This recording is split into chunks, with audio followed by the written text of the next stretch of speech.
This is TechCrunch.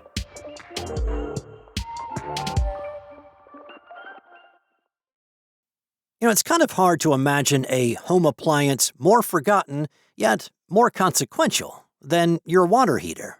Most people only think of water heaters when their shower runs cold, but they represent about 18% of a household's total energy budget and are one of the main causes of residential water damage.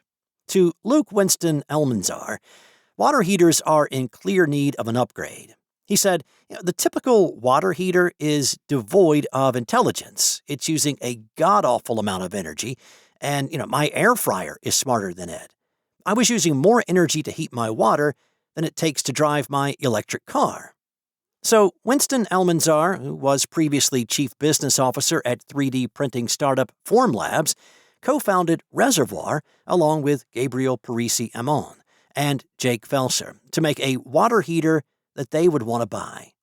Reservoir announced Wednesday that it has raised $8 million in a seed round led by Asymmetric Capital Partners with participation from Founder Collective and MCJ. The funding will help the company install more of its water heaters in homes around the Boston area, its initial market.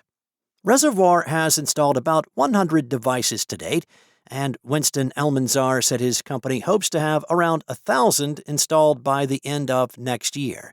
He said, that's when you start talking about a megawatt scale in terms of capacity. Storing megawatt hours of energy as hot water could go a long way to stabilizing the grid. Today's water heaters tend to be dumb devices, responding only to changes in temperature in the tank. But Reservoir, by predicting when people will need hot water, can heat the tank when electricity demand is low and prices are cheap. Plus, the device's heat pump is nearly 4 times more efficient than an electric water heater and 5 times more efficient than a natural gas version. The startup has been able to show that it can relieve strain on the grid at the neighborhood level. Eventually, Reservoir could aggregate its fleet of water heaters to participate in utility demand response programs, which pay handsomely for large users to avoid tapping the grid at certain times. Winston Elmanzar said he's looking at ways to use those payments to keep Reservoir's prices down. While energy storage might get grid experts excited, it won't sell many water heaters. Most people replace their water heaters with whatever their plumber has on hand. The Reservoir team knew they needed to do more than build another heat pump water heater. To make an appliance that customers will seek out, Reservoir has included a number of features that are not found in typical water heaters. The predictive heating feature ties in with energy storage. Reservoir's water heater will spend the first month in a home gathering information about water usage patterns to train a model. Once trained, it will run the unit's heat pump at the most efficient and cost-effective times to save money, while also ensuring ample supply. Reservoir also added an ultrasonic flow sensor to help detect plumbing leaks throughout the home, sending homeowners an alert through its app. In the Max version, Reservoir added more features, including a recirculation valve to provide instant hot water and a mixing valve that can prevent pipes from freezing and cold snaps. In the Max version, a 50-gallon tank can deliver up to 150 gallons of hot water in party mode, which can be set either on the device's touchscreen or through the app. To keep pricing simple and to speed up the sales process, Reservoir has also started its own plumbing company. Winston Elmanzar said that decision was inspired by his experience at Formlabs. We built direct relationships there because, in a lot of cases, distributors were not embracing the new technology. Reservoir's Max version costs $6,500, while the base core version costs $5,000, installation costs included. Massachusetts residents qualify for a $1,050 rebate, bringing the price down significantly.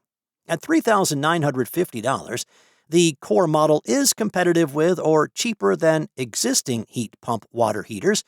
For comparison, the 80-gallon A.O. Smith that's sitting in many people's basements at this point currently costs about $3,500, and installation would run about $1,000. Traditional electric water heaters might cost less upfront at about $1,700 for an 80-gallon tank, But Winston Almanzar said a reservoir could save typical Boston homeowners up to $1,000 a year in energy costs. Break-even should happen long before the reservoir dies, since the company offers a 10-year warranty. Now, water heating seems to be ripe for some new technology. The newest advanced heat pump water heaters have failed to make a dent, commanding a small part of the market. If Reservoir succeeds, it might finally push them into the mainstream, and in the process, take some pressure off the grid. As AI makes coding dramatically faster, the next big challenge in software development is testing and validating all that code. Blacksmith has raised a new $45 million round to capitalize on that shift. The Series B, led by Peak 15 Partners, values Blacksmith at $550 million, up from the $60 million valuation it was assigned when it raised a $10 million Series A less than a year ago. Existing investors GV and Y Combinator also participated, bringing the startup's total funding to $58.5 million. Founded back in 2024, Blacksmith helps companies build, test, and verify software before it reaches production. The startup now serves more than 5,000 customers, including Mercury, Supabase, Clerk, Ashby, and Expensify, up from more than 700 customers less than a year ago. The rise of AI coding tools such as Cursor, OpenAI's Codex, and Anthropic's Claude Code has made it significantly easier for software teams to generate code, but the quality of AI-generated code is not a given. Co-founder and CEO Aditya Jayaprakash said validating code is still a bottleneck, and it's an even bigger bottleneck because people are writing even more. Blacksmith started as a cloud provider for continuous integration workloads, helping companies run the software builds and tests needed to validate code before it reaches production. The startup has since broadened its platform with CodeSmith, an AI coding agent that can automatically fix failed code checks.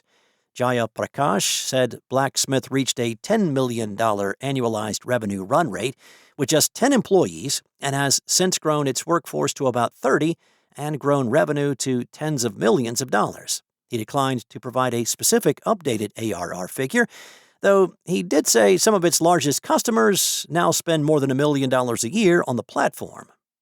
While that appears to be solid and fast progress, Blacksmith is operating in a crowded market. Its key competitors include GitHub Actions, Cursor automations, validation capabilities baked into Codex and Claude Code, numerous other startups, and AI code testing services offered by Amazon Web Services, Microsoft Azure, and Google Cloud.